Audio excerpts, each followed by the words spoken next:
اپنے لیے جنت کا دروازہ خود کھلواتا ہے، اور ہر آدمی کے پاس جنت کا دروازہ کھلوانے کے لیے چابی اپنی ہوگی، اور وہ چابی کیا ہے؟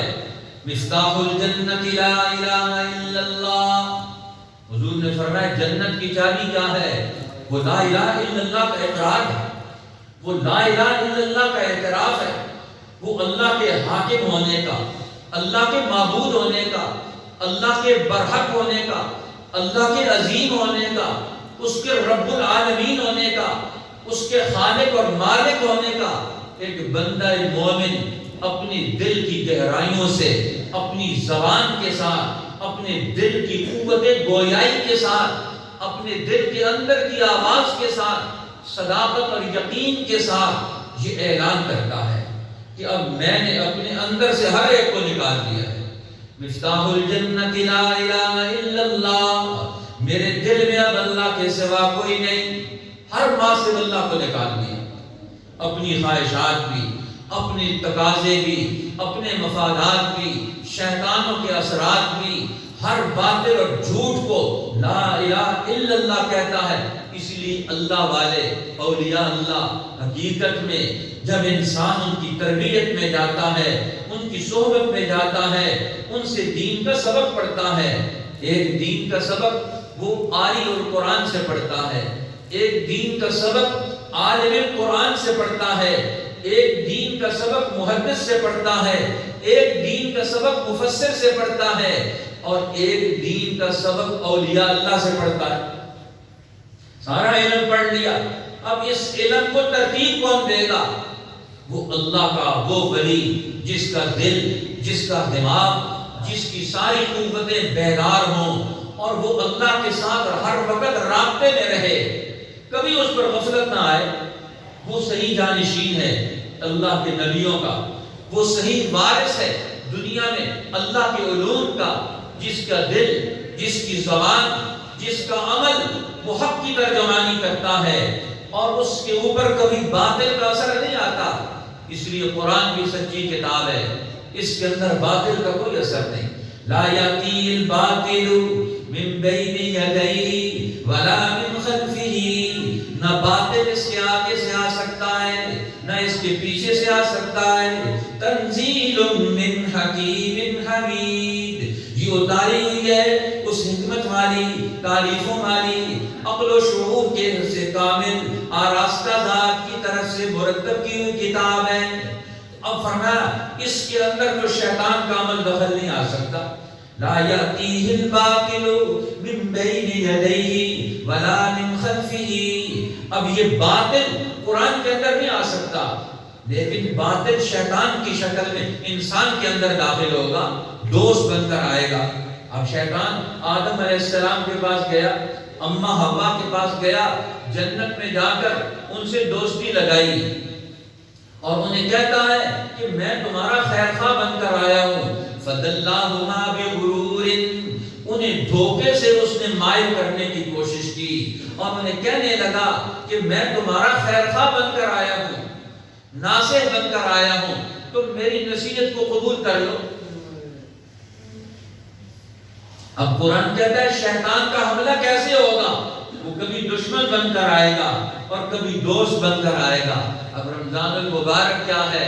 یہ انسان کے باطن میں صفائی پیدا کرتا ہے، اور صفائی کس چیز کی ہے؟ کہ ہر وہ چیز جو انسان کے اندر بیرونی مداخلت پیدا کر دے، اس مداخلت کو نکال دیا جائے، اندر سے کلمہ پھوٹے، اندر سے ایمان پھوٹے، اندر سے علم الہی پھوٹے، اندر سے انسان کے اندر سے حقائق پھوٹے، انسان کے اندر کی ساری مداخلتیں توڑ دی جائیں، نہ کان کے ذریعے سے شیطان داخل ہو، نہ آنکھ کے ذریعے سے شیطان داخل ہو، نہ دل و دماغ اور تعلیم و تربیت کے ذریعے سے شیطان داخل ہو، نہ یہ اپنی تہذیب اور تمدن کے نظام کے ذریعے سے انسان کے اوپر حملہ آور ہو سکے۔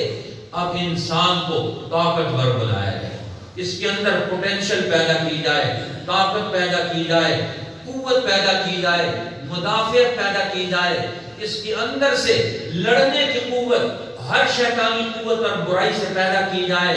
اب یہ رمضان کا مقصد ہے، فرمایا لعلکم تتقون، تم ہر دشمن سے لڑ سکو، ہر اپنے مقابل سے تم مقابلہ کر سکو، تمہارے اندر تقویٰ پیدا ہو جائے۔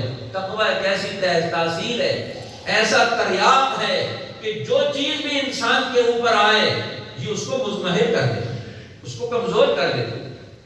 شیطان یہاں آ کر دم دبا کر بھاگنے والا بن جائے، یہاں اس کا دور نہ چلے، اس کو کہتے ہیں فقیہ۔ اس لیے اسلام اس نے عبادت کو اور علم دونوں کو رمضان کے اندر جوڑ دیا۔ ایک طرف نماز پڑھنی ہے، اللہ سے تعلق پیدا کرنا ہے، دوسری طرف قرآن سننا ہے جو علم حق ہے جس سے شعور پیدا ہوتا ہے۔ اس لیے صرف عمل ہو اور شعور اور عقل نہ ہو تو وہ انسان تو گمراہ ہو جائے گا، شیطان کے قابو میں چلا جائے گا، سارے کام کرے گا شیطان کی مرضی سے کرے گا۔ نہیں، اللہ کے علم کی رائے پر یہ اپنے آپ کو چلانے والا بنے اور اللہ کے علم کی رائے رکھنے والوں کی رائے سے مطابقت رکھنے والا بن جائے۔ اس لیے فرمایا حضور نے فقیہ واحد اشد علی الشیطان من الف عابد، ایک فقیہ، ایک دین کی سمجھ رکھنے والا شیطان پر 1000 عابدوں سے زیادہ بھاری ہے۔ کیوں بھاری ہے؟ اس کے اندر ایک طاقت پیدا ہوگی، ایک قوت پیدا ہوگی۔ تو اب یہ قوت کیسے پیدا ہوگی؟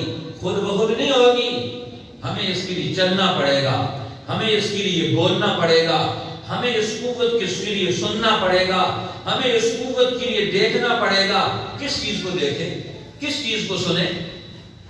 فرمایا دیکھو تو اللہ کو دیکھو، دیکھو تو قرآن کو دیکھو، دیکھو تو نبی کے اسوے کو دیکھو، علم کی روشنی سے، علم کی عینک لگا کر، تقویٰ کی عینک لگا کر اب اپنا مطالعہ وہ ماضی کی صدیوں تک پہنچا سکتے ہو۔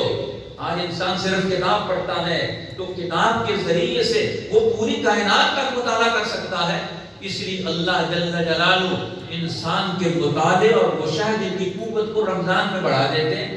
شرط یہ ہے کہ خود انسان کی تو چلے، اللہ کی رحمت تو چل کر ہمارے پاس آ گئی، رمضان کا مہینہ آ گیا، اللہ کی رحمت تو شریعت کی شکل میں چل کر ہمارے پاس آ گئی، اللہ نے روزے کا حکم دے دیا، اللہ کا حکم رسول کی اسوے کی شکل میں ہمارے پاس آ گیا، راتوں کو کھڑے ہو کر عبادت کرنے کا انداز اللہ نے ہمیں نصیب فرما دیا۔ فاصلے رکھ کر بیٹھنے ہیں ہم لوگوں نے، یہ جو ہماری حکومت نے آپ کو ہدایت نامہ دیا ہوا ہے، ہر آدمی وہ ایسولیشن میں اتنا فاصلہ ضرور رکھیں کہ جس سے آپ خود بھی محفوظ رہیں، دوسرے بھی محفوظ رہیں۔ اس لیے درمیان میں تھوڑا تھوڑا فاصلہ رکھ کر بیٹھیں، اور نماز میں بھی کھڑے ہوں تو تھوڑا تھوڑا فاصلہ رکھ کر کھڑے ہوں۔ یہ باتیں کافی ساری بتائی جا چکی ہیں، بار بار بتانا وہ صحیح نہیں ہوتا، ہمیں خود ان چیزوں کو آبزرو کرنا چاہیے۔ تو ہم اللہ تعالیٰ کیا چاہتے ہیں؟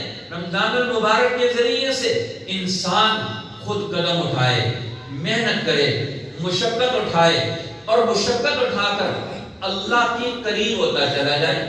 اب یہ جتنی مشقت اٹھائے گا اتنا ہی اللہ کے قریب ہوگا۔ اب اس لیے رمضان المبارک کا آغاز ہوتا ہے، آغاز سے اسے تیار کیا جاتا ہے، اس کی استعداد بنائی جاتی ہے، صلاحیت تیار کی جاتی ہے کہ اب اس کے اندر برتن میں کوئی چیز ڈالی جائے تو یہ اسے قبول کر سکے۔ اب لیلۃ القدر کو اللہ تعالیٰ نے رمضان کے آخری عشرے میں رکھا ہے۔ کیوں رکھا ہے؟ کہ اس وقت تک آدمی تیار ہو جائے، ان تقاضوں کو پورا کرنے والا بن جائے۔ کیوں؟ کہ اللہ